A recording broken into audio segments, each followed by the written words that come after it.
Hello everybody, I'm Gwen Campbell-Mindes. Welcome to Gwen's Bookish Ramblings. So, we have bounced way back in time to Chronicles of Pern First Fall, which, for the record, is not...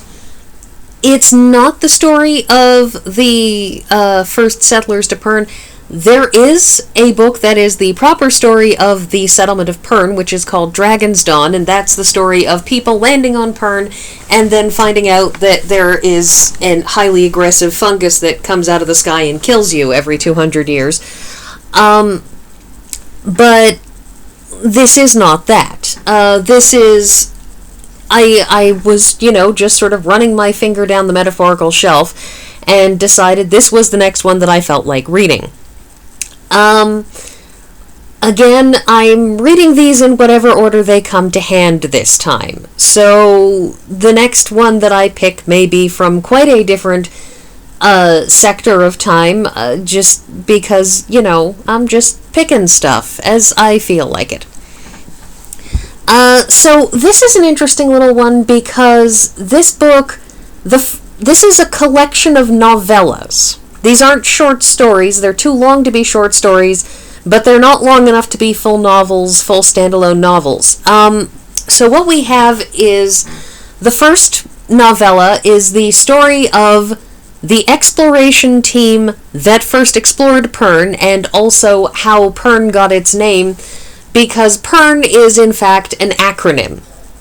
It is Parallel Earth Resources Negligible. In that in a high-tech society, what counts as resources or negligible resources or what have you is, of course, going to be different than what we in our non-spacefaring society would consider to be non-negligible resources, and so on and so forth. But anyways, so we have that.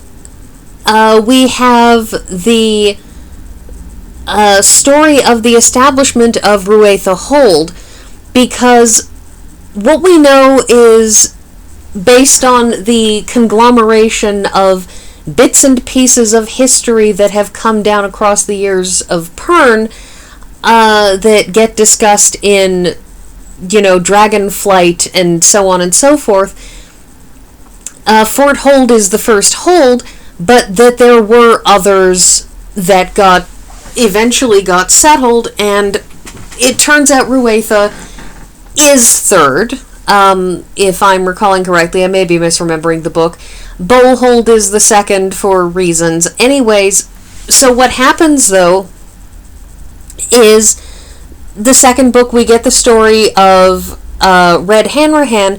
Red Hanrahan, for those who have not read this series, is the father of Sorcha Hanrahan, and Sorcha is one of the first dragon riders. There are 18 dragon riders to begin with, which they bioengineer them because of threadfall and stuff. I'll go into that in more detail when we hit that actual book whenever I get around to Dragonsdawn, but the point is that they started off with 18, and the dragons bred, and eventually there were enough to do the job of dragon riders in the later books, which is to fly around during threadfall and breathe fire on it so that it doesn't, kill people.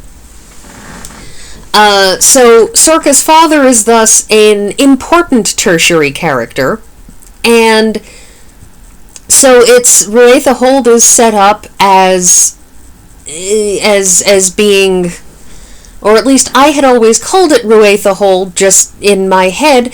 It turns out it's based off of the Gaelic Rua Aha, or Ata or something. I have no functional Irish Gaelic. I have only barely more functional Scottish Gaelic, which is almost the same but not quite. Anyways, Red's Ford is apparently how it's defined. Don't ask me. I don't actually speak Gaelic. But anyway, so the name got slurred together over the years from Red's Ford to, just Ruatha. And so we get the establishment of that and how and why that happened. We get the establishment of the other weirs, because of course you have the first weir, Fort Weir, which gets established with the dragon riders setting up shop there, but eventually there were enough of them that they had to go elsewhere, that they had to spread out. So we get the story of the establishment of Bend Weir, but also the story of Toreen, a queen rider who is mentioned very briefly in another book as she could speak to any dragon, like Lessa can in Dragonflight. It's, sort of you have extra psychic oomph so you can hear any dragon, which, is kind of a thing. Anyway, so we get Toreen's story, which is, kind of not much of a story. It's sort of, her claim to fame is being the first weirwoman of Bend Weir, not that she did, super amazing, exciting stuff fundamentally the way Moretta did in her tragic tale. Which I'm not doing right now. I don't feel like tragedy, so I'm not doing Moretta. Also in this book, we have the tale of the various ships that had to sail from the southern continent to the northern one because following a volcanic eruption, the settlers had to leave where they were, and so they went by boat because they had basically been running through all of their fuel for their flying machines, and they had neither the time nor the ability to fly everybody to the northern continent, so they had to go by boat. And so it's kind of an epic trek, so we get that story. And the last story is Rescue Run, which is a novella I actually own as a standalone. So I'm just going to fold it in here instead of hauling it out, and I actually forgot to dig out the cover for Rescue Run since I, have it, and it is in fact a standalone book. Rescue Run takes place after the end of the first Threadfall, that is, Thread falls for give or take 40-odd years. Then you have a 200-year gap during which it doesn't fall, and then you have another 40-odd years of Threadfall. I believe it's 4240. And what happens is that you have some people, this small number of people, Stev Kimmer, a name who one might vaguely recognize from Dragonsdawn as having been, again, a tertiary character, basically set himself and someone else's wife, the man who used to be her husband was murdered by somebody else, so he sort of just waltzed in there and took over. But they basically isolated themselves from everyone else at landing, from everyone else during the course of their fleeing to the north, and they become convinced that Thread killed everybody, that everybody else died, that they were the only survivors. And when a passing ship gets wind of a distress beacon that Stev Kimmer and the biologist Ted Tuberman had thrown out there because they were terrified and wanted to be rescued, and I'll be honest, I think they were quite right in the meeting that comes up in Dragonsdawn in which somebody says, we can't just go running back to Earth at the first bump in the road, and they're like, this isn't a bump in the road. This is something that is killing people in droves. This is like death falling from above. This isn't a bump in the road.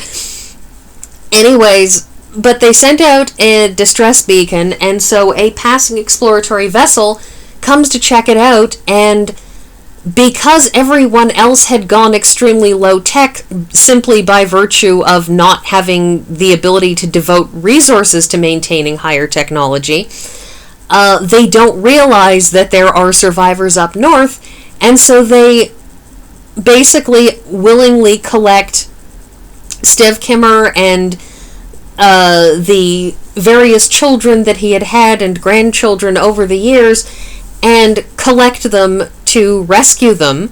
And Stev Kimmer, they seem to think that he's being irrational by, when they said, listen, we have strict weight limits, we're going to need to limit the weight on this ship in order to be able to take off. And they said, well, he must have been, just crazy, slightly deranged, because, why would he do this? Doing this would risk everybody's lives, and what would he get from it? My stance, actually, is I suspect that what you have is he's one of those people who's a really bad person, and he projects that he thinks, if it were me, I would lie and say that I didn't have enough space for stuff, and I would also take all of their money in exchange for the favor of rescuing them. Since this is what I would do, obviously this is what they will do. And so he assumes that they're lying about the fuel, and he assumes that they're lying about the weight requirements, and so he basically bullies his daughters, who he has clearly been abusing for years, into doing a bunch of stuff that ratchets up the amount of weight on board that ship, such that they have trouble getting off the ground, and once they're back in space, they are in serious danger of being permanently adrift and, dying horribly in space. And you have this whole scene where they're going back and forth, and and Kimmer is insisting that, no, it's totally fine. What are you talking about? You have plenty of fuel. And the answer, and my answer to that is, I really, really think that this is one of those times when somebody just assumes that because this is what he would do, that this is what everyone else is doing. As I've said it before, and I will say it again, we all assume that other people think like us, which is why when we run into somebody who thinks differently, we think that person is dumb, is because we assume that that person is coming from exactly the same place we are, and it's very, very hard to parse that sort of notion.